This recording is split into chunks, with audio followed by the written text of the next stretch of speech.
sound.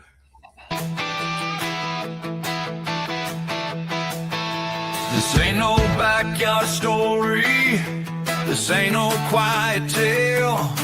It's the fence show in Vegas, where legends set sail. Wood or vinyl, steel or aluminum shine. Automatic gates, the cutting edge design. Brian's here and you know he's the man. Cowboy hat tip got the master plan. It's the number one show in the nation. Fanshow.com, it's your destination. Still AG fans on display. Come to Vegas, don't let this slip away.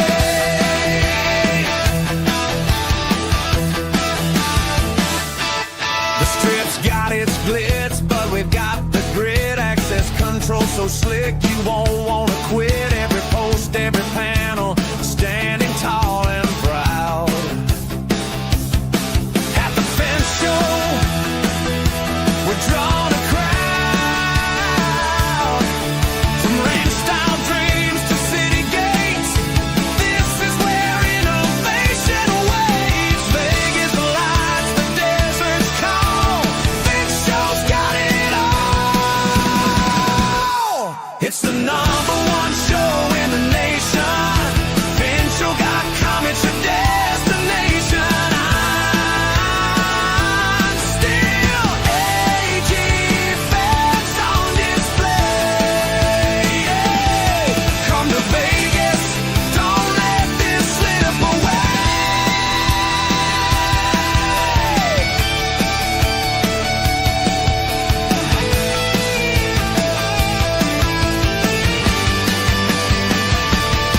It's the number one show in the nation.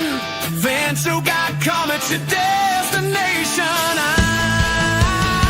I'm still AG fans on display. Come to Vegas, don't let this slip away.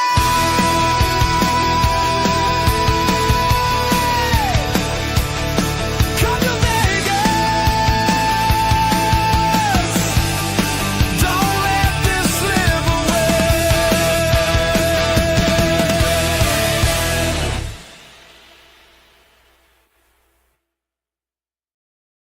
Yeah. Does that not get you excited or what? That was legit. Hey, so we got Chris and his boss Desiree here today. Oh yeah. Not kid ourselves. So this is really cool because I mean everybody loves you. I think the first time I really met you guys was at the fence show this last year coming up. So that was really cool. Tell everybody that doesn't already know you though a little bit about you guys and about Ansley Staining. Yeah, so We're based out of New Braunfels, Texas. We've been doing this for about 4 years. We're the small shop. We're in between San Antonio and Austin. So we hit up both places. We're a husband and wife team. we tend to focus on high end. So our minimum standard is 6-inch cedar pickets with metal posts. We don't go anything lower than that. And standard wise, composites, big one that we've been pushing, and we love to install. So it's not just staining. I mean, you guys, there's some companies that just do staining. You guys started off in fencing?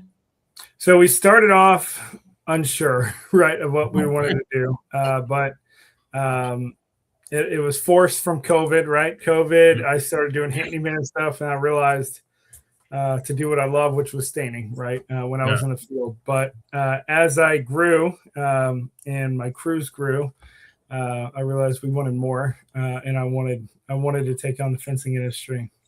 Yeah. So when did you, though, first realize that staining could be a real business? I mean, I think a lot of people don't realize that at all. They're just building fence. They drive off and they don't even realize that there's a whole nother vertical to it. When did you first realize that could possibly be an actual real business? So I got two things on that. When I was 18, I started my own staining company with a friend, right? wood defender trailer, everything. And it didn't last, but learned a lot of lessons in that period of time. So when we started this again, I kind of went back to what I already knew. But when we really started pre-staining was last year. So pre-staining is where we pre-stain all of our lumber before we build. And that was like a game changer for me. Well, let's tell the actual paint a picture of this story. He did government and solar commercial jobs. COVID happened. We just bought our house, just had a baby, and he lost his job. You mean this one right there's Cody. There's one of ours. So we really didn't know what to do. He was a cancer survivor, so we were super scared sending him out in the field. He was kind of doing a lot of different things. Decks, fences. So talk to us about that cancer survivor. So what happened? Yeah, so a week before my first deployment, actually, I was in the Marine Corps, and a week before I got diagnosed with stage 3 melanoma, I got pulled off straight into treatment. Right, treatment then was surgeries, removing lymph nodes and stuff like that. And by the grace of God, I was saved. I had multiple scares that it was stage 4, every time our church and our people around us would pray, and then those spots would disappear when they'd go in to do the biopsies. So, there were 4 different scares that it lit up on the PET scan that the doctors can explain. And he's like, so just like you guys are starting a business, you've had a massive cancer. That's crazy. How did you get through that challenge? Like you're starting a business or you're trying to do something, and then you're dealing with a medical condition. Talk to us. How did you get through that? I mean, her a lot, mainly, right? Her and God in reality. So just having faith, hope, and a caretaker is a big thing. So I had a background and I did EMT and I was a first responder. So the medical stuff didn't scare me. He's lucky that I didn't at the sight of blood or all the gory things, the wet to dry packings, the surgery care. Caretakers are a big deal. I tell my wife all the time, I go, it's me that got you through it. But absolutely. No, that's something. So you kind of did this out of necessity, basically. I mean, absolutely. I at the time I was doing very well. I was a project manager for a residential solar company. Before that, I was doing government commercial solar, and I was a project manager for that. But I was flying all over, traveling too much. Yeah, traveling too much. So she wanted me to get a local job, so I went residential, and I enjoyed doing solar. And everything that took. But the company I was working for, I was pretty much doing all their operations management. So when it came COVID hit, they told me I lost my job. I was like, I can do this on my own, man. But before that, I didn't really have an entrepreneur mindset.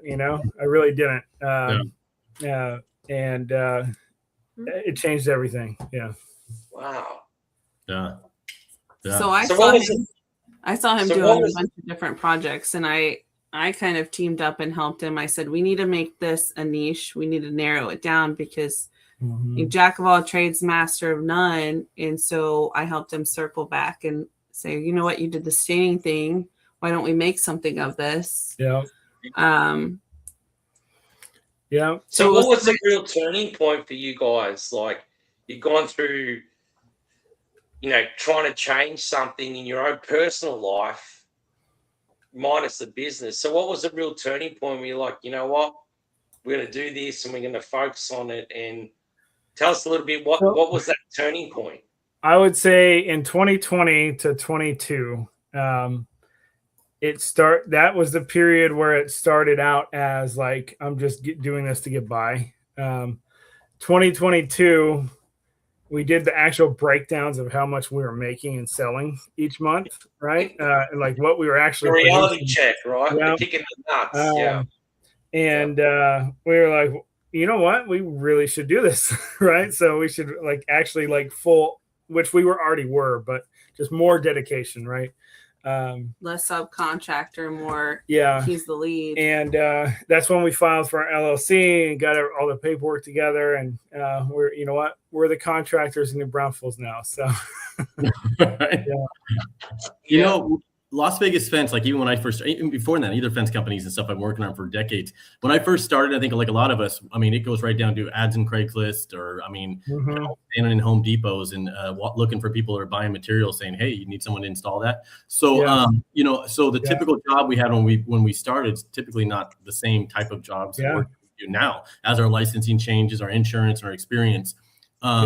What do you think the typical job you do now, whether it be the fence or staining, is compared to what it was when you first started? Oh man. Okay. So I actually just had this pop up on my memories. It was in the neighborhood. This was 2022 or 20. I think it was 21. It was in that time frame, but I was offering a fence stain for $300 in labor with the customer purchasing the material. And I looked at that, I was like, what? And still nobody did it. So I was like, wow, that's crazy. But I guess, but now, right, our average tickets for a stain only, not a stain and seal, 1,400, right? A clean and brighten stain and seal, 2,200 average. Fence bill anywhere between 7 and like 18,000 on average, right? So a lot has changed for sure. Yeah. What advice? So I definitely want to get this from you guys, because now, I mean, you're one of the rare people that kind of started off with something else, branched off into this, and I know there's people that go straight into one or the other. You know, maybe they're doing decks and then they start staining fence. So not everybody goes, and I don't know why, but they don't go straight from, you know, doing fences to staining the fences and stuff. So what advice would you give someone, you know, if they wanted to start doing staining? I mean, is there some, you know, should I go do some of these staining universities? I know Caleb's got his stuff going. Wood Defender does their stuff. I mean, there's these staining university stuff, and I'm not doing that as a brand or something. For one person, but do they all have their own stain training? Is there something you would? I mean, honestly, stain and seal experts is what we're about to go to this year. We haven't gone before, but we have gone to Wood. I've gone to Wood Defender twice, right? And I would just recommend any training, right? Any training that is near you, I would do, right? First, I would make sure you like it, though, because there's a lot of guys that only do the building for the reason that they hate getting dirty, right? They hate not dirty in the aspect of like sawdust, right? But dirty in the aspect of stain, right? Sticky. And so people just can't stand it. But it's definitely worth it, right? It's you know, at a point in 2022, we realized that our average sales were like 40,000 a month, and we were mainly only doing staining back then, right? So I mean, you can definitely just make that, you know, one company, right? It's possible. But if you're already doing fencing, and it's a lot easier to be like, well, I can also stain it, right? I think you have to really love the product too. We really fell in love. Hi, Ashley. I see Ashley's on. After years and years of him trying and using different products, you know, driving by the same job sites, you can see what lasts. And Expert is one of those brands where we drive by and we're like, we did that fence and it still looks amazing. So still looks amazing every time. We did an HOA 4 years ago now. Well, three, about 3.5, right? And it still looks brand new. Driving by, it looks like we just did it yesterday, and we love to see that. And that's an oil-based semi-solid, and that's rare, right? Because most oil-based fade fairly quickly. Caleb was on here last week. I don't know if you nice. saw. Yeah. So while we got Ashley on here, I know it looks like you're still on here, which is good. Drop a comment in there with the information on the Staining University, because I'll be going to that as well. So are you going? We're going. I'll be up there. Really? So that's so exciting. So let's get Ashley to drop a link or something to the information in there, and we'll kind of share that up there for everybody to see too. Can I shift? Can I shift gears a little bit? Yeah. And having like really passionate about fencing, not as passionate as Brian because his passion's huge. Desiree, here's what my daughter is trying to get into fencing. I'd like to. What advice do you have for women out there? How do they get into the fencing industry? Is it worth it? Like, give us a little bit about. So I feel like you're so supportive of what you guys have done and where you're going. But tell the women out there, because I really feel that there's a great movement happening. FWA women, shout out to them. They're doing an amazing job. Absolutely. Yes. How do we encourage the future women? My advice would be is what I think was a game changer for our business is when I lost the mindset of I'm just a mom, because we had two little ones. And I had a background in marketing, and women have a really good eye for photography. They're always taking pictures. And I don't know if you've ever sent one of your guys out to take a picture of a job site and it's like sideways, you know what I mean? So I think women have a lot to bring to the table with marketing, the pictures, customer care. Just that's what I did for our company. I did the branding. I designed our logos. I designed our trucks. We had them tweaked with a local company who tied it all together and made my vision come to life. But for me, as a female, I'm really creative, and I enjoyed tapping into that creative side and bringing it and teaming up and making this vision a reality. And I think women have a lot to bring to the table honestly, it's kind of hard being a female in a male-led industry, but at the same time, who's doing the data entry and the customer contact and following up? You guys kind of need us. So. Let's face it, you know what the logo on the side of your truck would look like if it was just up to Chris and I? It would just be him and I with our hats on like this. Like right. Right on the side of the truck, right? Well, or if he was in the Marine Corps, use the crayons and color a picture. No, I'm just kidding. Mine was eating a crayon. Using anally stains, good for your health. You care about your health, don't you? Yeah. It would be an advertisement spread at the same time. So, And back to the women of the Fence Workers Association, I had no idea about them. And I go to the fence show and I walk and I sit at this booth with my baby and I meet some of the best people. And I'm like, these are my people. Where have they been all my life? Yes. And Sierra and I, Veronica, I didn't even know Veronica was leading in a baddie in the women's or in the fence industry. And I was just so blown away. I was so excited to see that setup. I've never seen anything like it. And it got me really pumped up for going back home and just knowing that there's this female group out there that, Yeah, I remember my wife. She showed that to me. Kidnapped your baby. I know. She's just like, we're gonna babysit tonight. We're bringing it back to the room. I'm like, no, we're gonna go hang out with everybody. She's like, no, we're just gonna babysit. Yeah, that's awesome. Yeah, that was a really good trip. We absolutely enjoyed the fence show. We came back fired up. We made a lot of really good connections. One thing I'll say, anybody getting into the fencing industry or even just in business in general, right, is it's going to be hard and it's going to suck at least sometimes, right? Sometimes it's going to be hard, but sometimes it's going to be amazing. I think that's with any business goes. Like today, one of our trucks went down, so they had to trade trucks out. We had to drop it off at the automotive shop.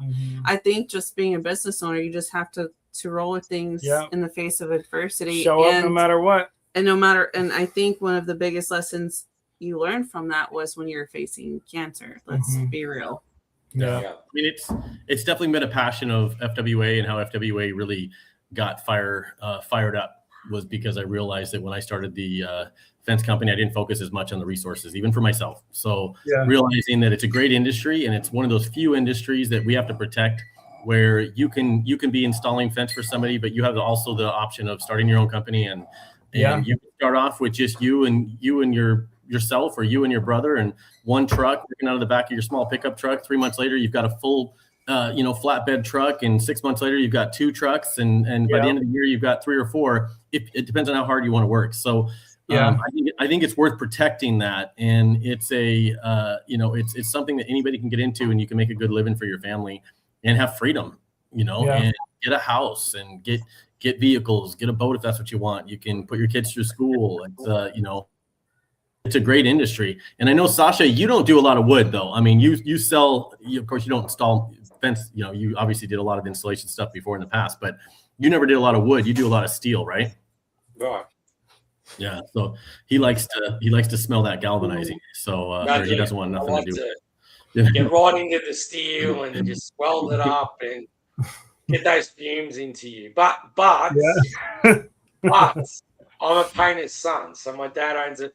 So back in the day, when he was staining, it was all oil, and it would smell, right? And that was the lesson learned. When we would stain anything, because having been born into a painting family, you had to paint regardless if you wanted to or not. Yeah.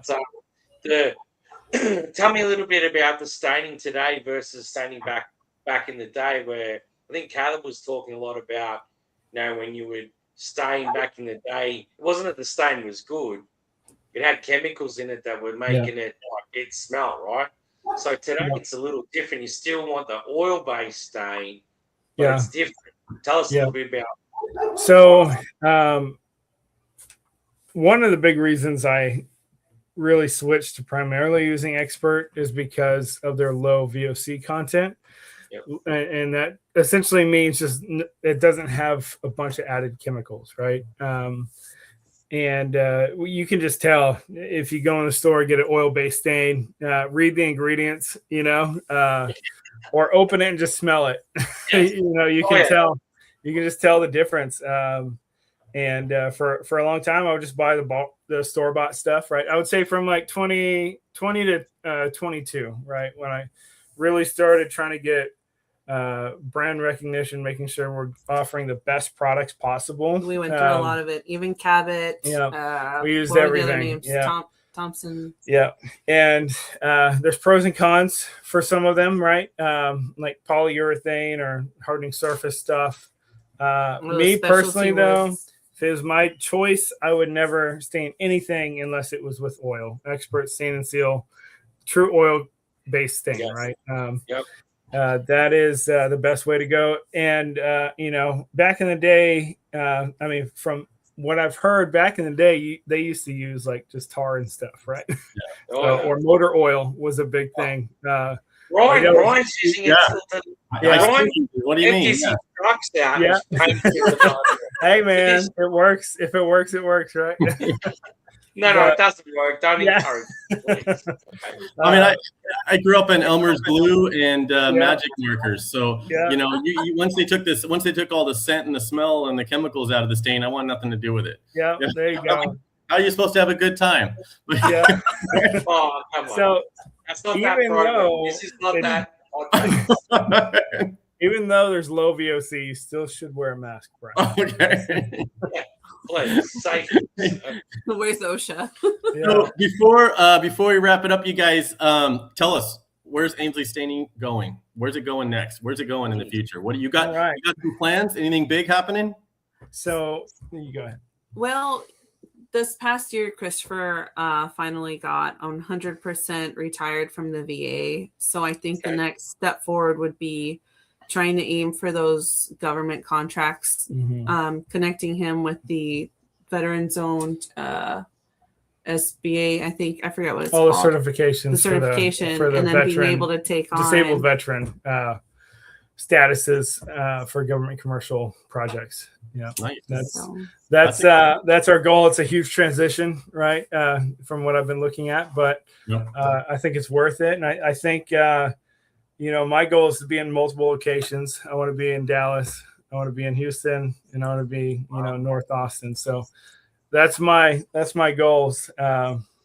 Yeah. I think it's achievable. There you go, you guys. If you run into Desiree or Chris anywhere at one of these shows, be nice, because you never know, you might be working for these guys one day. So, where can people find out what you guys are up to? Learn a bit about what you're doing. Like, do you have a website? Like, do you have anything that we can follow? Yeah, so stainingisthename.com is our website. Pretty easy to remember. And we're on social media, Facebook, Ansley Staining. You can also search stainingisthename.com on Facebook, and you'll find us that way as well. Awesome. But yeah, follow us, follow me, follow her, follow our Facebook. We're constantly posting. So there you go. So circling back though to the women of FWA, we happen to have some in the house. So one thing the women of FWA know how to do is have a good time. So let's bring some of them in, huh? Oh, they're so fun. And look who's joining us, everybody. Yeah. Oh, look out. The awesome crew. But hey, thank you guys for joining us. We appreciate it. You guys are definitely welcome to hang out in the background, and we'll pull you up towards the end if you guys want to hang out. But we appreciate you guys. We're looking forward to seeing with you guys, and I know my wife's looking forward to seeing the baby again soon. So, is she going too? I think she's going to be coming up to the same university as well. Is last time I heard, but nice. Awesome. I don't have any control over that. She goes where she wants to go. That's true. Hey, Desiree, I actually, as soon as we're done with the rest of our live, we will be posting the room arrangements for the Women of FWA retreat. I'll make sure to shoot you a message to let you know so we can get you registered. Yes. Sweet. That'll be great. All right. Thank you, guys. All right. What do we got going on here, you guys? Oh, no. What do we got going on here, you guys? So supposedly, I'm nervous. You're nervous. I'm nervous. Look at me. You're sandwiched between them. Good luck. Supposedly, there's some hard to ask questions, and if anybody that knows Veronica knows, if she says she's not going to tell you what the questions are prior, you're not getting them. You're in trouble. It doesn't really matter. You're in trouble. Yeah. You're literally in trouble. I'm so scary. so I'm glad I'm in another continent at the moment. I'm safe. I just want everybody to know right now I'm taking the fifth. There's absolutely no taking the fifth. So I think the main thing that we're really going to touch base on and ask the questions is there's so many, I guess, conflicting information that we're constantly hearing, that we're constantly seeing, and so many conflicts, and so-and-so hates so-and-so, and so-and-so hates so-and-so. And so we're just going to dive into them. We want your honest, raw, instant feedback. I'm just putting my hands up right now. Wake me up when this is over. Yeah. It is live. I'm sure there's people doing screen records right now. So even if you delete this, I'm sure it's still going to live out there. Is it hot in here? I'm parched. I need a drink. Got some water. I mean, there's I got a little bit of a leftover beer, I think. Hydrate now. Hydrate. A cigarette butt in it, but I don't care. Yeah. All right. So we're just going to dig into it. Michaela and I are going to kind of go back and forth on these questions. We've really taken some time to think that addressing these directly. So there is a lot of industry chatter about relationships between organizations. From your perspective, how are you approaching the noise? You want to hear this one, Brian, please? You know what I think is interesting is I think people try to manifest like a war or battles between associations. And, we even hear people say, why do you need two associations? I'm like, well, there's always been more than two. There's tons of associations. We already have 3 or 4. You've got, obviously you've got us, you got NAFCA, you've got AFA, you've got the Canadian one, you've got WASA. I mean, you could go on and on and on about there's always been associations and groups, but right now they seem to be focused on thinking that there's only 2 main. I get it that we built ourselves up to have we probably have more members than any other association. If you talk about just actual raw members. Right. And, I think that kind of grew really quick and it elevated us to maybe a different level in some people's minds, but we're no different. I mean, add all the other associations together. And you've heard me say this before, we're only reaching 2-3% of the industry probably. I mean, even if you want to stretch it to 5, that's not even enough to say we represent the industry. Absolutely. So Right. yeah, I mean, it's really not, it's not what everybody thinks, that there's not this war, this battle. I mean, you'll hear, I have phone calls every once in a while with Michael Reed from the executive director from AFA. And if you saw me and him hanging out or talking, we have a lot of stuff in common, stuff with our personal medical stuff with our wives and things like that. And in fact, we'll send each other a text message every once in a while saying, just thinking about you kind of thing. So there really isn't, I mean, we just work for different associations in a way, right? We just have different associations, and the associations have different points of view when it comes to certain things, but 95% of the stuff, it's the same. Wait a minute. So you're saying it's okay to have a difference in opinion versus everyone else in the industry? Yeah, you can so vote weird. for whoever you want in this country and still go have a beer with them afterwards, and it doesn't mean you're an enemy. So it's not what everybody thinks by any means. There is not a war going on between associations that I'm aware of. If there is, I may have blocked the noise out. So, Well, that definitely tells us how you've approached the noise. yeah, So. yeah.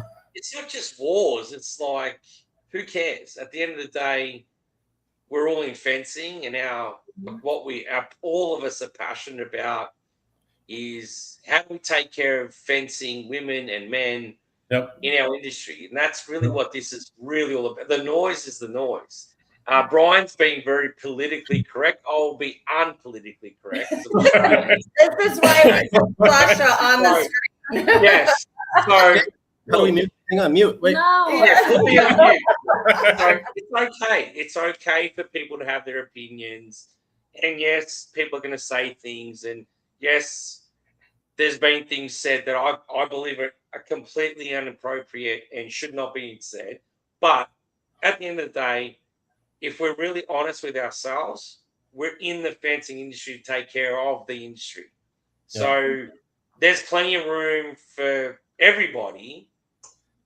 But if the noise and the conversation is exactly that, who cares? Like, we should all get along, because at the end of the day, all we care about is what's important, and that is the fence industry. But Sash, when somebody says something, it doesn't mean that is the association as a whole. I mean, that could just be somebody that's on a board, somebody that's part of a group or part of something else. It doesn't mean that is the stance of an association or of everybody in that organization. And I think we use that as a way to justify our actions towards somebody. Yes. And so we can say, hey, I didn't like what this person said, and they were person, so therefore I can justify my actions towards that other person because they're affiliated with somebody, and that's just a cop out. So you can be a shitty person, but here's the but. One thing I've learned from you, Brian, FWA women, the one thing I've really learned is at the end of the day, there's been a lot of chatter, and you can't just deny the chatter. And I'm a guy, I'm a little bit of a, I don't cause problems, but I don't like being told I can't do something, right? Yeah. Especially in the greatest country in the world. Tell me somewhere else, but in America, don't tell me I can't. One thing you've taught me is at the end of the day, there is nonsense. Nonsense, it's like we could probably do a movie on, but at the end of the day, who cares? At the end of the day, we should all be able to sit in a room and go, hey, what are we doing this for? We're actually doing it to educate and encourage our industry to grow. Yeah. That's what this is about. The noise, I'm sorry, you can't deny the noise, and I'll be politically real. There's a lot of noise that was inappropriate, actually. But at the end of the day, we're on the one, we're just trying to do what's right for our industry. So Sasha, we're going to filibuster this thing and just talk, okay? You and I back and forth. So they can't ask any more questions, okay? My turn. That was the first one. I'm scared. Timer. You got 30 seconds to answer. Speaking of I didn't give the floor. No, but speaking about what's important, what actually matters the most right now for the fence industry as a whole?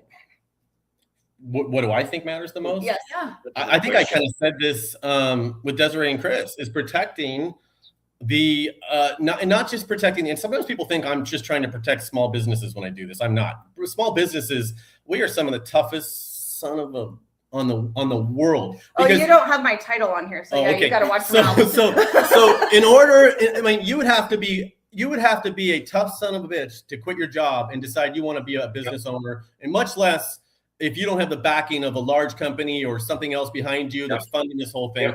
You have to be one tough sucker, right? Yes. So we have to protect not that guy. That guy doesn't need a personal protection, somebody walking around with him. He can protect himself, right? We need to protect the ability for somebody to have the option to do this. And by doing that, we have to make our industry so we're not stifling innovation. We're not making the entry point into our industry so expensive, so difficult, so many obstacles, so much red tape and all of that. And that is what I fight for. When I say small businesses, I mean for us the ability to have a small business. And that is what we're losing, not just in this industry, but other industries, because we're letting some of the larger companies, and again, this is not an attack on large companies. They're not doing anything illegal. They're not doing anything wrong. They're not doing anything you or I wouldn't do if we were trying to secure our businesses, right? And we're trying to grow our market share. They have shareholders. They have this stuff. They've got to grow a certain amount, or they're going to lose their business. They're going to get fired, right? So they're not doing anything wrong, but somebody has to be saying, hey, what about us? And I think that's what it is. So it's not that individual guy. No small business needs my help.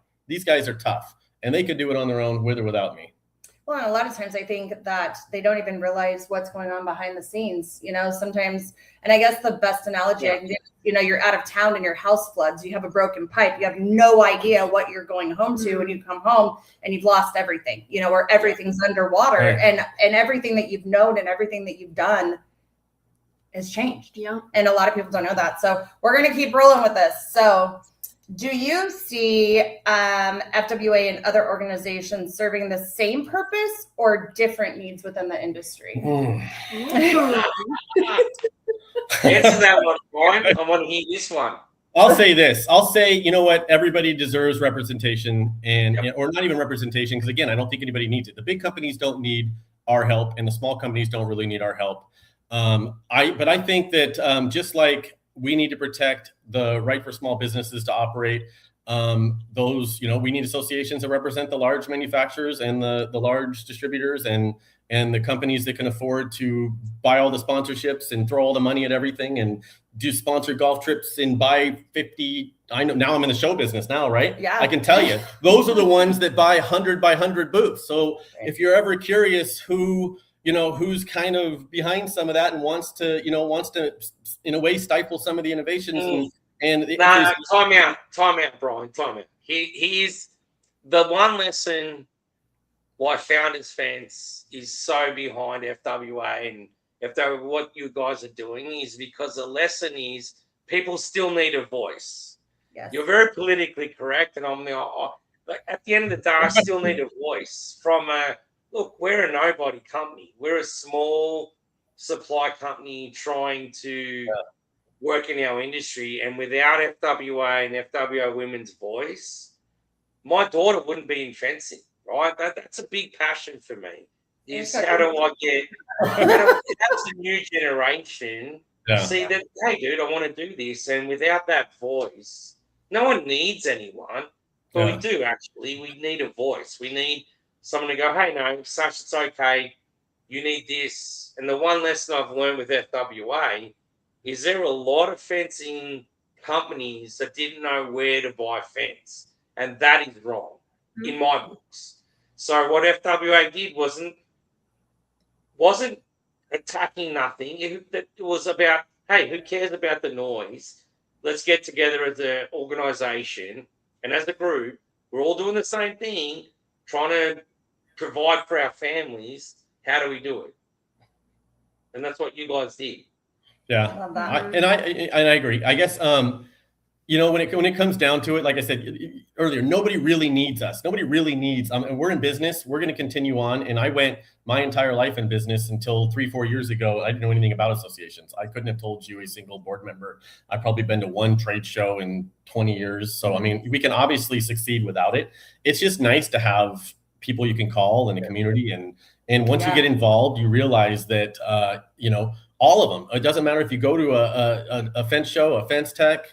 What do they have, the one in Reno, the West Coast one, or if you go to a WASA show, or if you go to the Staining University, you go to these things and you feel connected to it, and sometimes it helps get your family connected in. What about even World of Concrete or, some of these other trade shows that aren't even directly related to the fence industry, and how welcoming and how all of a sudden a part of it, because they're really a part of us as well, even though it's not direct. So time's up on that answer. Michaela? Let's see. So is there room in this industry for more than one organization to exist and still move things forward? And can FWA and other organizations serve the same purpose or different needs within the industry? Yeah, I mean, I think more has to exist. I mean, otherwise, literally something has to come after FWA. Something has to come after AFA. Something has to come after NAFTA. All these other ones, we have to grow to a point where we need fresh ideas, fresh voices, and stuff has to evolve. And not everybody's going to get connected to one. So I mean, I think I said earlier, we only connect with such a small amount of the industry. Right. We could have 100 more associations, and it wouldn't hurt our industry at all. It's going to get more people involved. If we had 100 more associations and they have all brought in 100 more people, we've got that many more people involved in our industry. That's a win-win. I mean, what is it? Just because an association, just because we have thousands of members doesn't make our association any better than somebody that has 5. I am now having visions of Brian starting FWA of each state as a different association, and I'm over here now. I'm panicking. Don't give it ideas. But I think we screwed it up because we thought that if an association is bigger, it's going to have more pull, more influence, and it does. But we're not using it for the right purpose. We're not using it to leverage the suppliers and the manufacturers, saying, look, we're representing the industry. You're going to sell to all of them, our members. You're going to sell to everybody. Instead, we're using it to stand in front of Senate committees and say, we represent the industry and we want these laws and these regulations passed. So we're not using it when all these associations start, they start for a reason and a purpose. And I think even like some of the larger ones now, they started because they were issues getting concrete or something, right? Well, when did we stop solving these issues? When did we pivot from solving actual issues like during COVID when everybody was trying to get fence materials to trying to get laws and regulations passed, and we care more about what public consumer protection groups want than we do about our own members. When did it pivot from that? And I think that is truly my passion kind of behind it is, and guess what? A board's going to take over FWA one day and they're going to vote me out because you know why? Is because there's no ROI in supporting Brian. I'll tell you that right now. Go ask my wife. If you guys ever want to learn how to take a $3 to $5 million fence company down to $1 million and invest everything you got, sell your vacation home, do all that, and end up with less money in the bank, follow me. I could write a book. How to do that. So as soon as a board ever forms formally around me at the FWA, they're going to boot me out. So they're going to someone else is going to have to start another association to keep out going what I'm doing. We did under you. It's right? Women of FWA. Okay. Yep, we just did it. Yeah, we're going to vote you out tomorrow. Yeah. So I guess real basic, black and white, like you have 1 minute to answer this question. Tell us the difference, like the nitty gritty, the foundation. What is the difference between FWA and the other organizations that are out there? And I am timing you right now. Go ahead. Well, I think most of them started to solve a problem. And I kind of just wanted to get everybody together and have a good time. And I wanted to have some events and some parties, and then everybody's like, well, you have to do education and you have to do all that. I don't want to do education. I'm 20, 30 years doing fencing. I know how to build fence, and I think most fence companies don't want to be told how to build fence either. So, but then everybody threw all this stuff on there. We know how to take something great and make it not fun in this industry sometimes. You know what I mean? Why can't we get together and go to an expo when we can all, have some drinks in the expo, do this, go do our dinners and do this? We have to add this 3 days of all this stuff that I don't want to do prior. So, but everybody wants, so we got to do it anyway. But I think so full of crap. But you're only got 30 seconds left. So really tell me. I guess what really separates us is I stay, if you follow me at all and you follow what we're doing, I stay true to it. And I would rather sink FWA at the bottom of Lake Mead than sell out. And I don't think a lot of people can say that. And I think that you're never going to get me to stray from the fact that I think that if we're doing something, we have to be a little more transparent with how it's going to affect small fence companies. And I say small fence companies, I'm talking about down to one guy. You're out of time. Yeah. Sash, you. No, let Sash answer it. No. I was waiting. You had a minute. You just and I even let that go over. Go ahead, Michaela. Well, so I guess with that, do you personally view another organization as competition? No, not at all. In fact, Are you sure? Because there's a lot of hubbub about how it's not. I mean, if you watch, I mean, let's face it, there's two major shows that happen every year. We can't pretend that's not the case. I mean, obviously we hope one day to be as big as the Fence Tech and AFA. They've been doing it for 20, 30 years, right? But our show is the second biggest event of the year. It's uncontested, right? So I still don't look at it as competition. I mean, the first year I was there, right? The second year, I mean, and every year I try to, I mean, if you talk NAFCA's at our show every year, we offer it to all the associations, including AFA, all of them, to swap booths with everybody. And I'll give them a free booth. Any association get a free booth at our show because I want people to come in and walk, and there's nothing more that I would love than see a bunch of AFA shirts walking around, a booth sitting there, and they could go to a FWA booth and see what they offer, go to that, join 1, join 2, join 3. How does it hurt? This isn't a zero-sum game. This isn't like, I mean, we treat it like it is, right? Mm-hmm. Even the shows aren't, the podcasts aren't, the magazines aren't. Nothing is a zero-sum game because it's not like a job on somebody's house that's going to, somebody's going to get the job and only one person's going to get to build the fence. One person's going to collect the money. No, you can join multiple associations. You can join multiple shows. Wait a minute. Yeah. You can sit at multiple tables at the same time? You could be on multiple boards if the Wow. association... Whoa. Listen, I'm telling you, there's no law against this. Unless they have... reality is what it is. And if I'm sorry, if we're out we're all out to do the same thing and represent the industry, if you have a conflict of interest clause that says you can't be on another board and join mine, then... Doesn't make sense. Then you know what I mean? I mean, what does that say? You got to look into that. So I mean, and I don't even, obviously I would never say that. So I mean, it's nonetheless, and I'm not saying that happens in all of them, but I think, that's my take on it. Okay. So with that, let's talk about some other industry organizations. Why is it all about other? No, but we're talking about, do you think, like when you set this up, do you think that like when you set this up and you set in the structure, do you think that sometimes when that structure is set up and then you get funding opportunities or you start building relationships, that can really take the vision of an association and make it favor one side of the industry more than the other? Well, you lost me when you set this up and had a structure because you got to be kidding me. I will contest there was no structure. That is a fact. I had an idea. Yeah. And a fence group. Okay. At a winery, 5 years ago, yeah. But how can it not? You got to be kidding me. I mean, and I think that's why you'll see. I mean, walk around my show and you'll notice that there's certain people that aren't there, right? The ones that would normally be spending all the money and all that stuff at the shows and sponsors, the big sponsors and stuff. Notice the ones that aren't there. And if those are the ones that want certain things to happen in our industry that does the things I don't want, that I think hurt small businesses, and I'm not willing to support that, you lose the funding. So you're saying it really could provide a huge risk to our industry as a whole when things kind of shift that direction and it's on a funding standpoint. Do you think like the blinders kind of go on? No, it's everything. It's money. I mean, any business would get affected by, let's face it. I mean, even if you're getting cut a deal by a certain supplier that you don't want to buy from, but they give you a better deal on material, it may affect your, how you're viewed in the industry or something, but it doesn't mean, and I'm not saying, I don't even know when that scenario would be, but yeah, of course it's going to affect you because you're going to make decisions because you don't want to lose this sponsorship. You don't want to lose, the money, the revenue that comes in from this, because these are nonprofits and the money is a big deal. That's what helps support the rest of the events. Yeah. What are you guys showing each other stuff? Well, I was just... Where are we going next? Okay. All right, Michaela. Dude, I don't know because we've been jumping all over.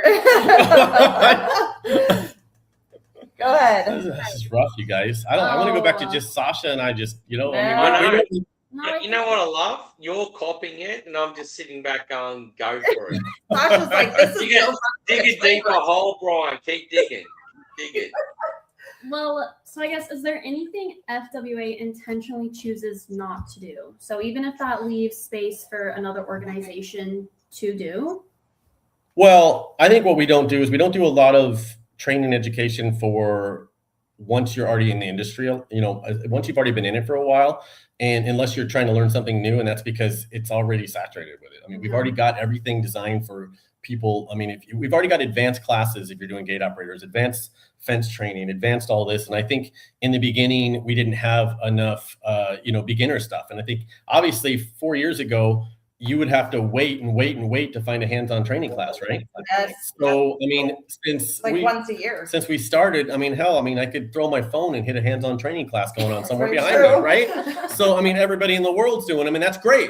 It didn't. I mean, honestly, everybody's doing exactly what all that I wanted to happen in the industry. Now, manufacturers, suppliers, other associations, everybody is, and I don't get offended, when someone's like, you were starting to do that in the beginning. I go, great, because I never wanted to do it in the first place. Yeah, right. I just wanted somebody else to be doing it, So I think it's great. So I think that's definitely been something I was excited to see happen.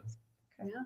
All right. So now we're going to shift directions and we're going to let's talk about social media. Let's talk about influences. Let's talk about all these things. So I will tell you that I remember being at the 2023 Fence Show and there were podcasters lined up. And the support from the industry as a whole kind of all came together. And it seemed that there's a lot of that. And now there's not. Well, what's funny is I remember when I first started FWA, our industry really didn't take our, I want to call them fence podcasters seriously. They didn't. Correct. I mean, and you got Dan Blancs and all those guys that really kind of pioneered even some of the live stuff and all this, but they probably weren't being treated well and by the associations in the industry as a whole. So they weren't being treated well by it. And we came in and really kind of harnessed some of that with these guys and with, all the other podcasts. And that was great to see that energy and the momentum. And now you see a lot more energy. You see a lot of people realizing that, we can promote our own industry, right? And you don't have to spend a ton of money. You don't need as much on the AdWords. You don't need stuff like that. So it did now, of course, like anything else, it grows and it evolves and money influences everything. So, and you can't, I mean, it's a business and like everything else. So I'm sure if one group or association wants to throw more money at anybody, they'll shift some of their focus back and forth. So you're saying that there is a possibility that they're paying to have certain news published and other news not published? I think that's typically how it works, right? It's advertising. I mean, but I think I asked the question. I don't know why you're doing it. So I guess look at both ways. So I guess what I feel like what really happened is we went more from a media to marketing companies in a way. So it's not really media as much. It's more of a marketing now. And So it went from real news to fake news. I didn't say that way.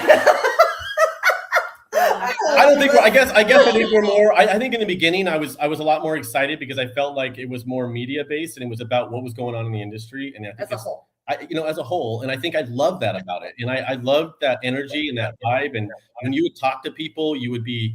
I remember even like Dan Wheeler knows. I'd have these phone calls to get off with Dan Wheeler. I was so excited. I mean, I was jazzed and energized. You know what I mean? And even with Dan Blanc, everybody in Canon, remember the whole group and all the stuff they were doing in the beginning, and the energy, man, it was amazing. So there's a lot of great people in our industry, that were doing it. But like I said, it's a business, right? Well, and I mean, I can tell you one thing: doing podcasts aren't free.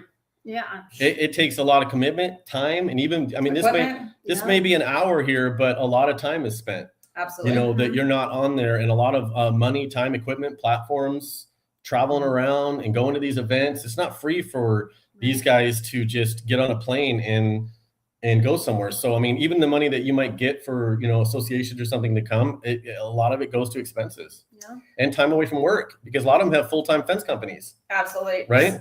So do you think from a leadership standpoint that third-party visibility compared to building something sustainable long-term, like, to open yourself up and have these open dialogues with third parties or exposing, through their channels or through their networking, have you found that to be, such a huge priority or doing things like this that are on the Women of FWA page that, we're constantly posting these lives and staying in, on everybody's feed and in everybody's page and in everybody's face per se.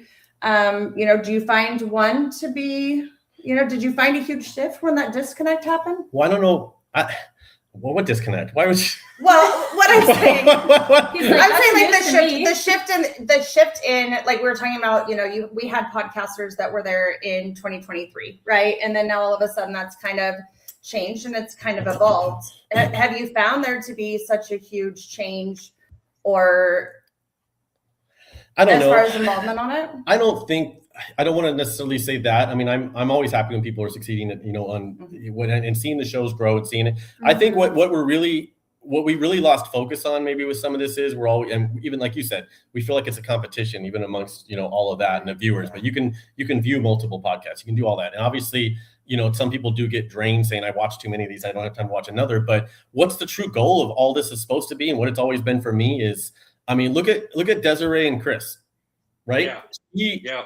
He may have saw us on a podcast and maybe saw the women of FWA, saw me, saw one of the other podcasts, and that got her into the industry. So I think what we forgot what it's about, and we think that it's about just getting the same people to come on our podcast or the same comments and you know what I mean and everything like that. But it's about that one person. If this podcast brings one person into our industry, it won. Right. I've been listening, right? And here's Veronica, I love you and Michaela is because you're asking Brian real questions, and Brian's very good at. The one thing I've learned about Brian is he supports the industry.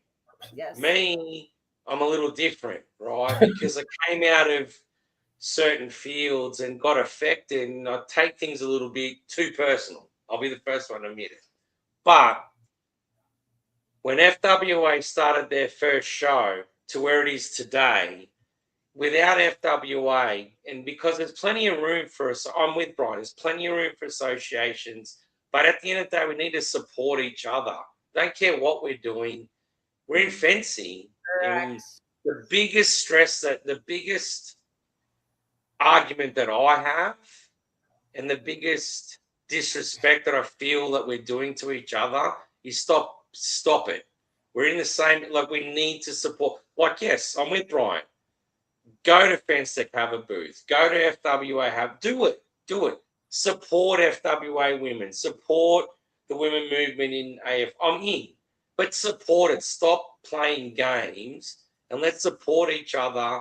Doing what we're trying to do, which is perfect example is Ansley Fence. Right. Could you imagine what would happen if we stopped using the energy to work against each other and to not support each other? If we were to take all of that energy and say, hey, let's, we can still be two different associations. We can still be two different groups, but let's combine forces. Let's sit down and have honest, raw, true disagreement. It's so powerful as as a fencing industry, because that's what this is all about. And that's what you guys have done as a group. And I'm sorry, I can't be politically correct about that. It's putting all our differences aside and going, hey, in the end of the day, we're putting up fence. You need a fence. Can I supply a fence? Can you teach me how to do this? Can you not teach me? And Brian said that he didn't want to do classes, but I'm sorry. The classes I went to that FWA was putting on, the stuff that FWA women were doing, to me, were really real. Let's put it aside. I'm just a dumb fencing guy, and I just give it to me. Tell me the truth. Where do I got to go? How can I help? And I'm sorry, that's what happens. Whether you want to say it or not, that's exactly why FWA has a moment in fencing, because we need it.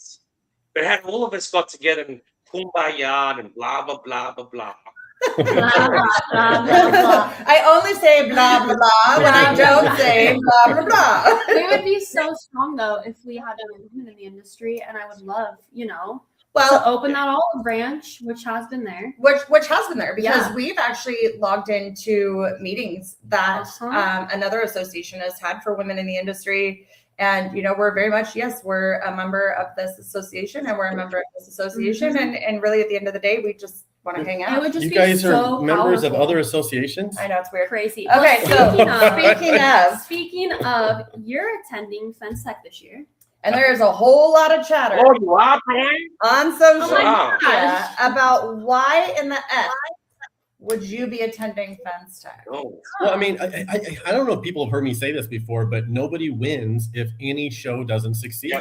Why you say And, that? I Like, mean, go into what details does that about that. mean? What does that mean? Because I mean, now that we're obviously one of the major shows that happens every year, we've got a little more insight into the industry and the relationships and what it's like to bring. It's not easy. I mean, what Fence Tech does to put that thing together, whether Oh, they're yeah. whether they're growing and fighting harder because FWA's here, or whether they were fighting just as hard before, it's irrelevant. It's a lot of work.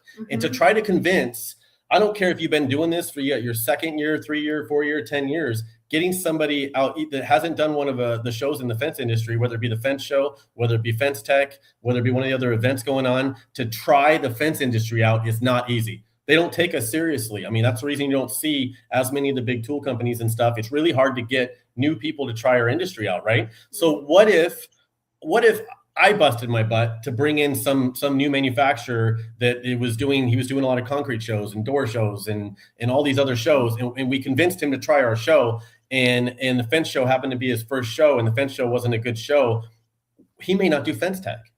He may say, I tried the fence industry and it was no good. Same thing with Fence Tech. If they bring new people in, which they do every time, that have never done a fence industry show, and they don't have a good show, they might not do the fence show. So they don't just lose somebody in the industry, the other shows do. I'm confused. You So know- you're not going to Fence Tech just to walk around in a FWA shirt and strictly endorse the Fence Workers Association? No. Because no. well, then your trip is denied. No, and you know what? Let's face it. I mean, there's a large number of the same. done. You're done. And it goes like this too. There's a large number of the same exhibitors that exhibited our show that exhibit at Fence Tech. I mean, there's a big crossover, Okay. huge crossover. So if they don't, and even if they've done our show already, they're doing this show. And again, if they're not making, if they don't get an ROI on this show, they may just say they may not make enough money. Maybe this was the difference between them doing 10% of their business this year or 25% of their business this year. So it's our responsibility, especially as association leaders. So I mean, if you've ever talked to an association leader and they told you not to go to somebody else's show, they're not representing the industry. Because whether I have a problem with one individual at another association, whether I disagree with what their true objective is, I don't disagree with that these exhibitors that are exhibiting there deserve to make an ROI on it. And it's my responsibility to get as many people there as I can. And it doesn't hurt my show. Again, I told you, it's not a zero-sum game. You could go to Fence Tech and then 6 months later come to Las Vegas. In fact, people do, right? yeah, but also too, the basic of it is once you're educated, your mind's expanded. So I'm sorry, I'm a supplier and I want to sell fence. Yeah. So when I find that we're better to be than a fence show, right? And my issue is when fence professionals and me and Brian, wording how you chuck it, like that's all rubbish. Yeah. If you got to put a fence in, I want to meet you. And I maybe can't help you, but dude, we've got this association that, hey, if I can't help you, Founders Fence can't help you, hey, Joe Smith Fence can, or Supply can. Like, that's the whole point of an association. It's not about how to close a community, it's about expanding it. And that's the difference. Yes. So Sasha's like, do you guys remember Miracle on 34th Street? Yeah. He's like Kimball's, wasn't he? Kimball's? Right? If he can't get it for you, Yeah. I know someone that will get it for you. Yeah. All right, Michaela. No, it's To your the turn leaders. now. Okay. So what do leaders miss when they stop showing up to industry events that they don't control? well, you know what?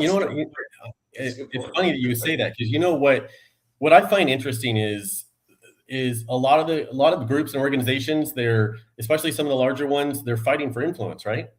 They're fighting for that credibility and influence and that connection, but yet maybe you see them more now, but you couldn't. I mean, there was a time when you could be like, the president of one of these organizations could walk by you wouldn't even recognize him. Yeah. Right. So, Why is that so important? then you got to ask, who are they trying to get the influence with? Yeah. Is it the industry? Is it us? Is it High Point Fence?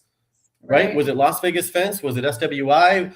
Or who knew them more? And why was it the average fence company didn't know them? And why was it not important that every fence company knew who they were? Right. And that's what leaders miss out on when they don't show up to these events. And I think if you're going to take on a role of being an executive at one of these associations or the president of one of these associations, you're not doing justice for your members and everybody else if you don't show up to all the events that you can, because especially if you've got associations that have enough money to send you to all the major events, right? Right. That's what I think you miss. And I think Connection with Yeah. the actual industry that you're supposedly representing, and so trying to support. I like it. So then again, what's harder as a leader, making the decisions or standing by it once everyone has an opinion? Oof.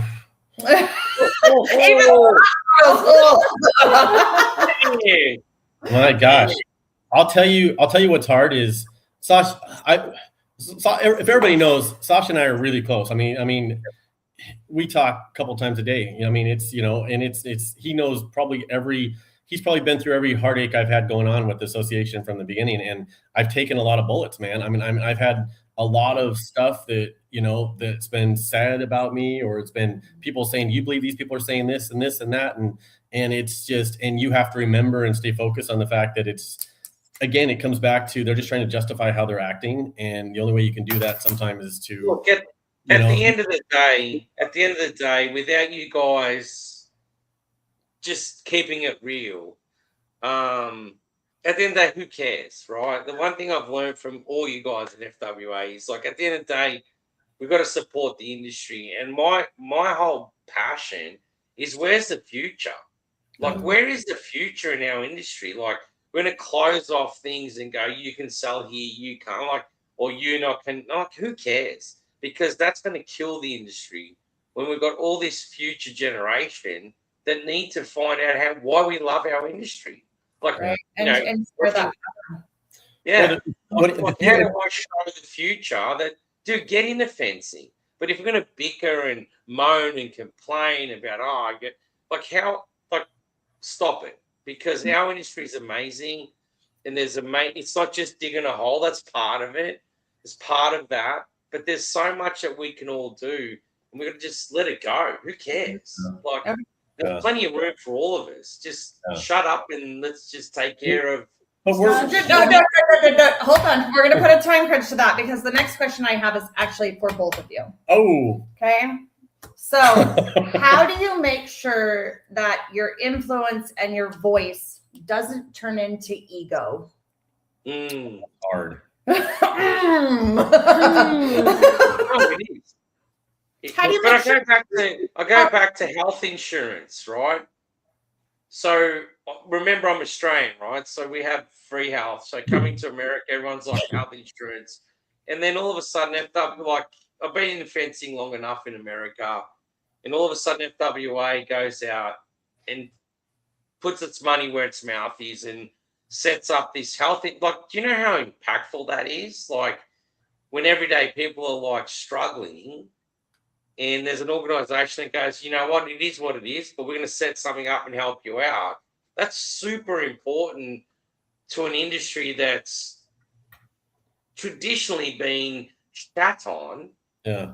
If I can use that word, by how we looked at in the industry. So as basic as when FWA put health insurance out in the market, that was huge. That was such a big, because no one knows what it takes to have these meetings, and we can all talk about it, but only you guys know. You got to have these meetings. You got to organize. You got to go, hey, we're going to have these people come in, and we're going to fight for our members and get them.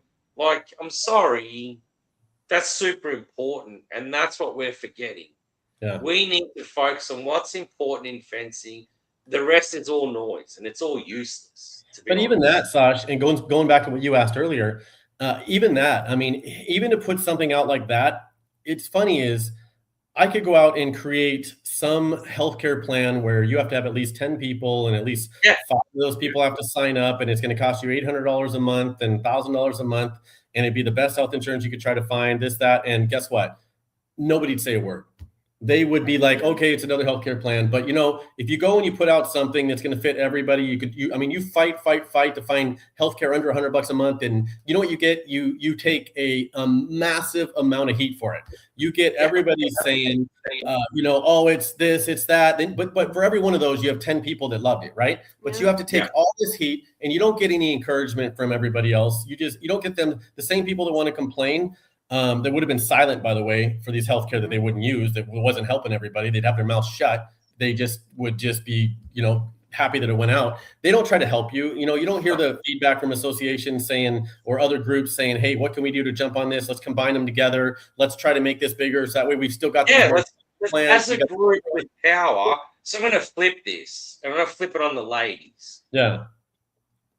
Ladies, Veronica, Michaela, like you have started an association, and you guys are running a women's, and you cannot tell me that you do not have other organizations that have empowering women, right? So you tell me and Brian why you're so passionate and what it is that has inspired you to really take FWA women to the next level. I think that I've said it, anybody that's watched me in my journey in this industry over the last 10 years, I said for the first several years that I felt like I was on a deserted island all by myself. I didn't realize that, and not that I didn't have the team that I was with at the time, and not that I couldn't, you know, geek out on fence as I refer to, but it's just different. It's just different to be able to get around women that share the same passion and speak the same language, because the language in this industry is different than most construction industries. Mm-hmm. Like I came from, you know, born and raised in the construction industry. So when I realized that there were all of these other women in this industry that felt the same way I did, it was like, hey, we should be friends. Like, let's hang out. You know, so we are so different, but at the same time, our sense of humors and the things that we find funny, and that we enjoy to do really are the same. And so it really it formed naturally. Yeah. And we don't look at ourselves as, you know, leaders in the industry are doing something big. We just want to hang out and have some wine and laugh and talk about some fence, and that's it. So, but let me ask you then. I mean, you said you were part of another women's group and stuff in fencing. Yes. Then I have attended those events. Then why not just what I said earlier? They're not getting behind us. Why not you guys just get behind that? And why does the Women of FWA exist? Why isn't everybody just involved in that? We've tried, and you want me to really say so it's only you asking tough questions. Is that what it is? Another lie. Right, I'm just deflected. I'm a deflecting. No, because I think, Michaela, look, I've watched FWA, you know, and I'm a big pom-pom supporter of FWA, have been from day dot. And it's not because I think other organizations aren't, but I'm in fencing. I just want to meet fence people that I don't want to make it complicated. So I watched you guys take this FWA women's and really make it real. Talk to me like I feel like that's what we're talking about, right? That's our goal, right? Is to keep it real and just to make those connections. And I think personally, that's why a lot of us get just so upset, is because there's no picking sides when it comes to this, right? We are all in the same industry. It doesn't matter what organization like you're a part of. Come sit with us. Like that's our hashtag at the end of the day, is you can sit with us. And I don't care, you know, who you're a part of. Australians too? Or? Australian, yeah, Sasha, come on. We know, I know what smell. We get that one. We know that. Yeah, I think Australians just think they're automatically not invited, but right, Sasha? But you guys are.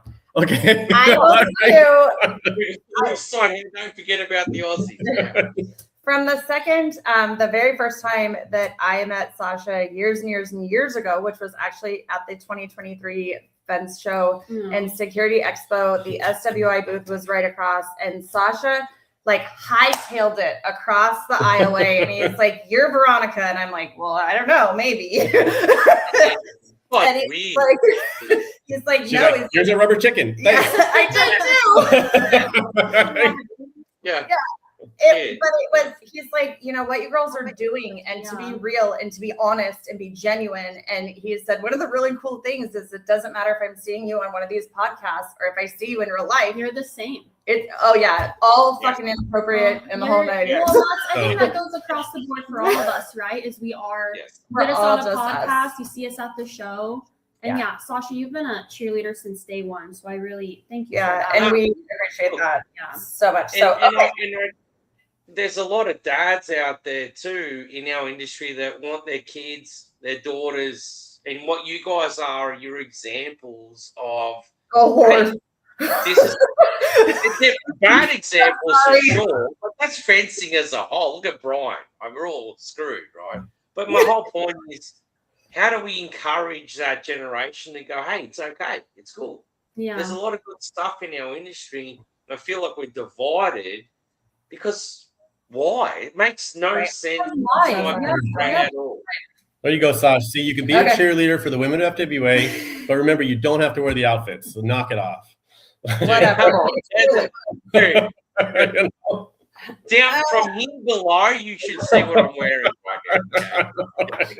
I love that. Okay, so let's go to the next one. We've still got we've got some more hard questions to ask you. I thought that this was the wrap up. We did the funny thing. I made fun of him for the cheerleading outfits. We could close on this, right? How do you build trust with people that only see the headlines and not the day-to-day work and the dedication that you put in every single day until 2:00 in the morning, and then it starts again at 5? We know because we get emails. I think you build trust by not responding to it and not engaging in that. And if somebody, you're not going to change the opinion of somebody by just telling them they're wrong. So all you can do is hope that eventually they see something you did and say, you know what? And I've had plenty of people say it, you know what? I appreciate that. And I didn't realize you were doing this. And I thought, hey, I thought you were this, I thought you were that. And then I finally met you at one of the events and realized, that, you're like us in a way. And it was like, after I got to know you, then I'm looking forward to where you're going to be at next, the next event. So I think you win by anybody can win in this. You win. It's no different than bad reviews on your Google, right? Yes. I mean, what's the number one advice when you get a bad review? Don't respond, right? Well, I don't necessarily believe in that to an extent. But if you you bury it with 5 positive reviews, right? Yes. So you let it lie and you don't make that the headline, and the headline will just be you arguing with somebody that doesn't like you, and that's gonna turn bad one way or another, because you're gonna end up saying something that you can't take back. Yeah. And then you have no chance of fixing that relationship with that person. At some point, it's just them rambling on and saying something, and they can hope later on when they do meet you that you never saw that, or that you forgot. But once you engage with them, you can't say, I didn't know you said that. Right. So ignore it. Yeah. Ignore it. And sometimes the chatter is really hard. I can tell you in this position change, even when I was with SWA, sometimes not reacting and not, jumping in on that, you're like, you really want to be you're a fucking idiot. Yeah. It's not like when you were a kid and your dad tells you, hey, somebody messes with you, you go and you just sock him in the face. Him in the nose. No, this is real life, real stuff, and there's a lot of stuff. And you know what? This in FWA failing is not the same as maybe some organizations failing or something. We don't have just golf trips being canceled or things like this. We have hundreds of people losing healthcare, and I don't take that lightly. And then other things that are going on, and a lot of people depend on what we're doing, and people don't realize there's, whether you like the organization or not, there's a lot of people that do. And they use some of the resources, some of the forums and the education and all that. So, and I think it's important for us to keep bringing new people into our industry, and the education that we put out there. I think it's different. I'm not looking to educate a lot of people that are already in it. Almost everything I do is saying, hey, for every 7 people leaving the industry, only 1 to 3 were coming in. And I want to get that back up to 5 or 6 coming in, because I think that that's more important than, sometimes to me, it's more important than educating people already in it. Yeah. And I'll tell you what, one of the big differences in this industry in the years that I've been in it is it used to be able to go to any trade show and you ask how many people are here due to family and it being a generational business. And it was, 70-80% of people would raise their hand and say, oh, my dad or my brother or my uncle or whatever. And we're not seeing that in this industry. We're chasing them off. We're not. What do you mean? We're ruining it. We're doing every single thing we can to make it harder and harder for small businesses to even for businesses to be passed down to your kids. Why would you get in a business? Why would you get in an industry that's overregulated? Right. Why would you want to pass it off to your kid? And you just spent the last 2 years fighting with building departments and right. So Wait, but I just want to go back real quick to picking sides because I'm still hung up on that because I think it's stupid that we have to pick a side. Yeah. What would you say though to someone who feels like they're being pressured to pick a side between associations? Pick your friends. No, just ask them. Ignore it. Right. I don't know how. What are you, 5? That's my biggest thing. There's not me. There's not a board member on a single one of these associations, no matter how big they are or small they are, that has any influence over your life. None of them at all. They can't really affect. There's so many suppliers out there. There's so many manufacturers. There's so many associations, and they can't affect your business to the level you think they can affect you if that's the case. So just who cares? Again, it goes back to what I said. Ignore it. Right. And it's just really, chatter, right? It's all I'm really going to say that it really comes down to the morals and the individual as a whole, because those that are genuine about our industry and those that really love what we're doing and are passionate about all aspects of it would never ask or make you feel like you cannot enjoy both sides of the fence line. Well, Wow, there's something a little extra special about her, right? Yeah. Okay.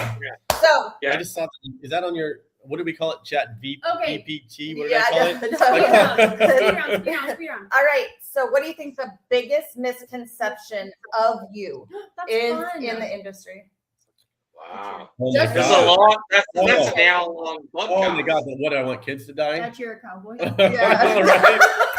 That you don't wear black I think sneakers. it's because I don't blindly follow I don't blindly follow passing laws and regulations and standards and some of the stuff. I don't blindly follow turning voluntary standards into laws and regulations, and therefore I want accidents to happen. I think that's probably the biggest misconception that's out there, and that is probably one of the most annoying ones that if you talk about ones that I have a hard time not responding to, those are them, because couldn't be any further from it. I want more education out there when it comes to the safety and stuff, but I think we got to get it to the people that are actually building the fences and the gates, and not the government and code enforcement officers. What about biggest misconception of FWA as a whole?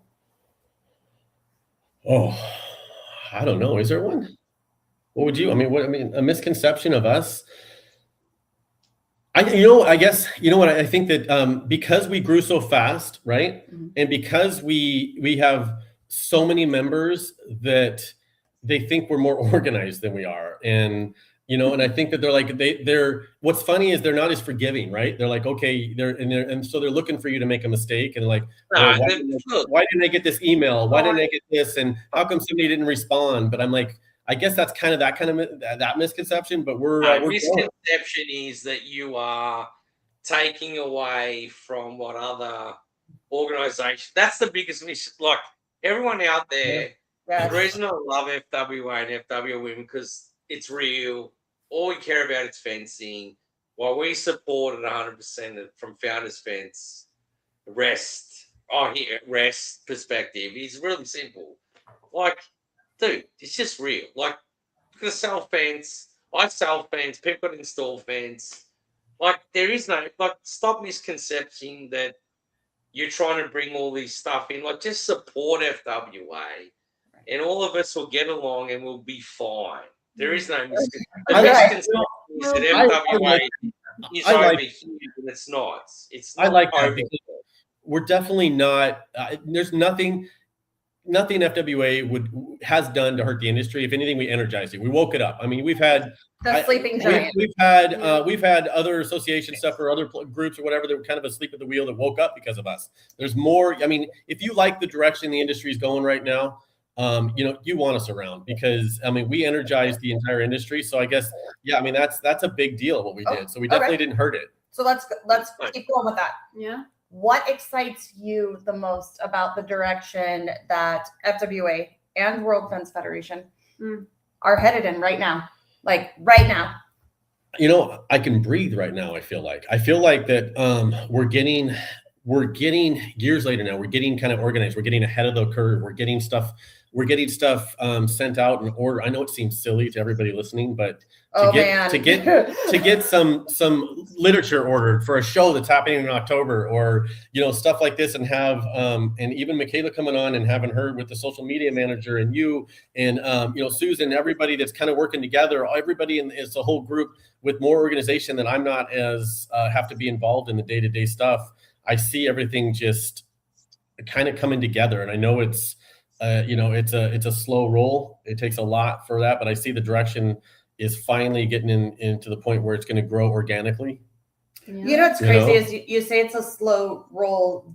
The FWA and the fence show as a whole, to be at the level that it is in 3 short years, is nothing short of absolutely magic. Yep. And I mean, it was like the perfect storm, and something that you should be super proud of. So most people's version of a slow roll might be like really 1 or 2 miles an hour. And then Brian's version of a slow roll is it's got to be 150 miles an hour.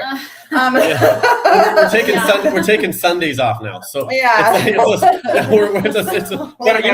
on Sunday. Yes. You know what I'm really excited about though? We're finally, because they're doing everything they're doing, I'm finally able to sit back, and now we're revamping our websites. We're going to get all the resources more organized. We have so much stuff out there that we rolled out over the years. Oh, absolutely. That it's that you guys probably listening probably don't even remember. Maybe I launched it and we promoted it for a month, and there were things that I know of a couple that were but there's stuff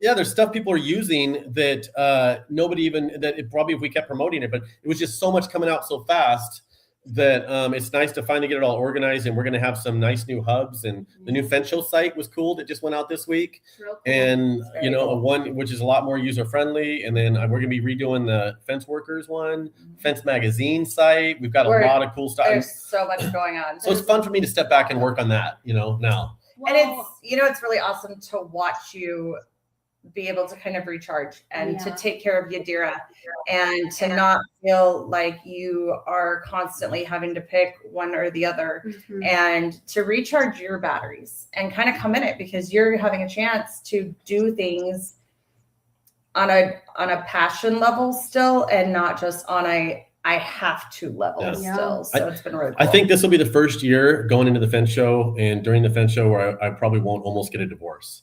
So because that's my goal. Right? Okay. So I can't guarantee it, but I'm just saying. That's my goal. So it is nice to be able to step back and enjoy it a little bit, everything that we built. All right. So we're almost done. We got a few more questions. Yeah. I guess 5 years from now, what do you want people to say about how you led during the last few years? How I led? I think I want people to say that we inspired people to step up a little bit, and we inspired them to get involved in the industry, and maybe they went to another vertical. Maybe they were a fence company that used to close down during certain times of year, and they said, hey, we taught them how to do gate operators, so now they're doing service calls during the winter, because that never goes away. Or maybe they got into staining because when the fence slowed, they could do staining. I mean, I think I want them to look back and say, because you're talking about me personally.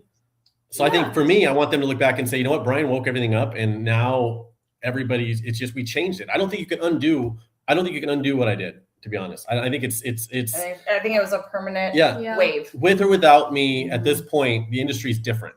The associations and the groups and the organizations and manufacturers and suppliers, they look at small fence companies differently than they looked at before, because they realize that, hey, if we don't do this, FWA is going to do it. Right. And so now there's new channels for them. There's new groups. There's new training. There's suppliers and manufacturers are trying to sign people up at the shows now, instead of saying go online and fill out an application and maybe we'll get back to you and sell to you if we don't have competition already of a bigger company in that area. They're fighting now more for every company, and realizing that that we're a majority. Right. You know, so that I don't think it can be undone. So that's what I want people to look back at. And I hopefully there's whole new leadership here. You know what I mean? And I'm chasing other dreams that I have, hopefully, but I hope they look back and say that we were part of that. And I, you know, was a major influence on it. Okay, so here's the last question of the night. Oof. Are you ready? No, can I read it first? No, it's not even on there. One of the really, it's late over where I'm at, just so you know. So wow. It's just like, oh, I think one of the really cool things about our dynamic working together is that, you know, I came from an installation world as well, and so did you. So we get into talking about a lot of things, and it's crazy because we can speak that language and we communicate the same way on a lot of things. And when I say I'm busy, I can't right now, I'm really not telling you to go fuck yourself. Like, I just really can't focus on anything else at the moment. So I think one of the things that you touched base on tonight was we're talking about regulations, and we're talking about consumer protection groups, and we're talking, and you've mentioned these things time and time and time again over the last few years. My question for you is, are you willing to do another one of these lives where we're having the hard questions on the importance of not only in the gate world, but what about how does this affect all of the fence installers that don't do gates? Because I know they're like, well, I'm not worried about this. That doesn't fall under my wheelhouse. I don't do gates, and there's a reason. Well, I think Yeah, that's what I thought. Yeah, I like that one. Nice try. you guys have to freeze with me for that to No, work, okay? No, I'll do it. You know what? I'll go on any podcast anytime and talk about anything. I don't think there's anything that I haven't said publicly, you know what I mean, on another podcast or to somebody else at a show or anything. I am so true to what I believe and what I think is going to hurt the fence industry and what I think is going to help the fence industry and what I think is important to protect and what I think that we shouldn't change and what I think we should change, that I don't stray from it. I mean, I'm to a fault that, you know, it costs us sponsorships or it'll cost us an exhibitor or or even members or support. I am so true to that it's already out there. It's even cost you vendors for sure. Las Vegas Fence. For sure. So you know? Not only just FWA, you know, involvement, but Las Vegas Fence, for an established company that has set a name for itself in the Las Vegas Valley, which is one of the hardest places to do business ever. I mean, it makes California look like child's play. We are the worst. I mean, we are, and maybe I'm so passionate about this because we are in the most regulated state, I believe, in the country when it comes to fencing and gate operators. I don't think there's another one that's worse than the state of Nevada. And I happen to own a company in that state that has been operating for obviously a long time. So when I get nervous about the path we're going down, and then I talk to now, because of what we're doing, I talk to people all over the world, not just in the country. And I see the path we're going on, and I talk to no. Oh. That's a whole nother live. So Sasha, thank you. I'm really glad that you were here and we're able to bring some of the not politically correct answers to the table where our hands are kind of tied. We absolutely love you and adore you and appreciate your support. Can we before Sasha goes, can we talk about rest for a minute? Because you're not in the US, but we got amazing. No, I'm technically in the US, but so I'm in Puerto Rico. Yeah. But your water's swirling the other direction wherever you're at, right? So tell us about what's going on in Puerto Rico, right? So rest, and you know, we have Yadir on the board, Jesse and myself, and we have board members that we started a charity that's our goal is in this case in Puerto Rico is to do a medical ministry. So we've got doctors and dentists coming out to Puerto Rico because it's people don't understand that after the hurricanes, Puerto Rico got pretty smashed, and being our brothers and sisters across the pond. So Jesse, my wife Jesse, and myself are here. We met with some government officials. We met some churches, and we're putting together a team that's going to come over in July 31st and just fix the needs and be part of the needs that Puerto Rico needs. And there's a lot of needs they need. Well, that's a lot of needs. Yeah. So rest. Yeah. You know, Yeah. That's what we're up to. So yeah. Your support goes further than just the industry itself, but to humanity and to mankind and to those that are less fortunate in countries that don't have the resources and the means. It really says a lot about who you are, Sasha, which makes us even more proud of the friendships that have come out of FWA and the relationships that have come out of FWA to be able to build a network of just genuinely good people. And there's a lot of point is, if we're not taking care of our industry, like Rest's whole motto is we're not going outside of America, and people forget that Puerto Rico is America. Our whole goal is we're community-based charity. You know, I have a fence supply company that me and Brett run. We own. Takes it, but it's like the whole point is if we can't give back, which I feel like that's what we've been talking about tonight. If you can't give back to your community, then what are you doing? Like it doesn't make sense that we don't take care of our neighborhoods. So Rest's passion is all about. There's great organizations that do, and I think you guys are talking about organizations. So me and my wife started this charity purely on the fact that we can't compete with all these organizations that go around the world doing, but we're not trying to. We just not what it's about. It's just about doing your part. It's about your community and taking care of community, and I think that's what we've been talking about all night tonight. Is at the end of the day, if we're not taking care of our community, why are we doing it? Like I don't care putting up fence or selling fence. I really don't give a shit. At the end of the day, what matters is we're all in this together. How do I help? How do you help me grow? How do I help you grow? Who do you know that can help me? And blah, blah, blah, blah, blah. Because that's what this is all about. But these relationships, that's what it's about. Yeah. Like this relationship may have came from the Fence Show and Security Expo and things like that, but that doesn't mean you can't get that same kind of relationship that we have or the bonds that we get at any event. I think I said it earlier, you could go to any event that's in the industry and you just happen to be standing there in line to get a drink, or maybe you're getting an hors d'oeuvre or talking to somebody at a demo or something, and you could build this kind of relationship and bond. But I'm excited because I'm going to be seeing you in a few days probably, right? Yes. Coming up, we're gonna coming back, and look, just like my wife and myself had an amazing meeting with the mayor of Ponce in Puerto Rico. And that was the one thing we sold them on, was like, hey, we're not here to change what you're doing. How do we support you? Same with what we're going to be doing very soon. Come back and forth, because we're not about making a divide. How do we support what the industry is doing? So Sasha's picking me up Tuesday. We're driving down to San Diego. We're going to take a red eye out to Fence Tech. So we're going to be there, and we're meeting Charlie from One Tap. He's meeting us out there. So typical, we don't have our wives with us, so typical man fashion. Charlie's coming in Tuesday night, and he's getting a room Tuesday night, and then we're going to use his room probably to shower in and stuff, right? Because that way, so we're taking the red eye, right? Yeah. And then and then we'll get. That way we don't have to get. We saved 2 rooms for one night, right? Absolutely, I love that. Right? We'll sleep on the plane. Okay. So anyway, we're gonna see you on Tuesday, man. All right, last plug for Rest.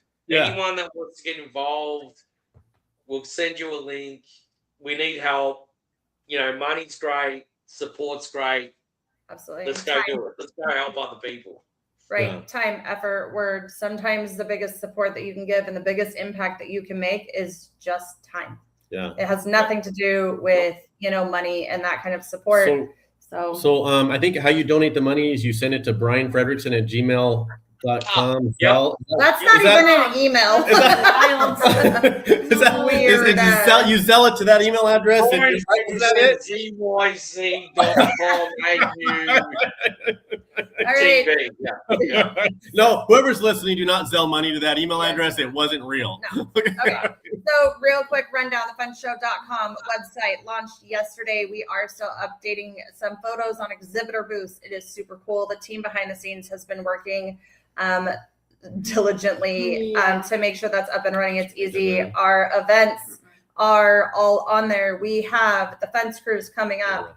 We have demo days coming up. We have the Women of FWA retreat coming up. And of course, we have the Fence Show 2026 in October. So it is huge. We went, the FWA team went from one event to 4. So it is huge in 2026. We're not stopping. We're going to keep going. We do want to thank Desiree and Chris for their time and their support. You talk about friendships and things that develop in this industry. And Desi was one of those that turned around and grabbed all of our hearts at Women of FWA. We brought her in. We love her. We could not imagine our group and the support without her voice and without her opinion. And anybody that is friends with her that reads about her neighbor, Karen, by God, if you're having a bad day, funny. Karen will top it because Desiree writes those stories perfectly. Just ask her. Yeah. Desi, thumbs up. Can we pull you back up? We're going to pull you Desiree, back up, we're going to pull you Desi. back up. Are you ready? Give us a thumbs up because we can see you. Okay, go ahead. There's the baby coming. Oh, there's the baby. Oh, there it is. We're in the home office, and my toddler got the marker and drew all over. It's great. Well, thank you guys. Thank you. Yes. Thank you, Christopher's Sasha. here too with his broken foot. Christopher, we cannot wait to see you guys and spend more time with you and continue to build this and have you guys a part of our fence fam. Awesome. And I'll see you guys. I'll see you guys in March as well. I love all y'all. Thanks see for you guys. having us. Thanks, Josh. Thanks, See you guys. guys. See ya. Thanks.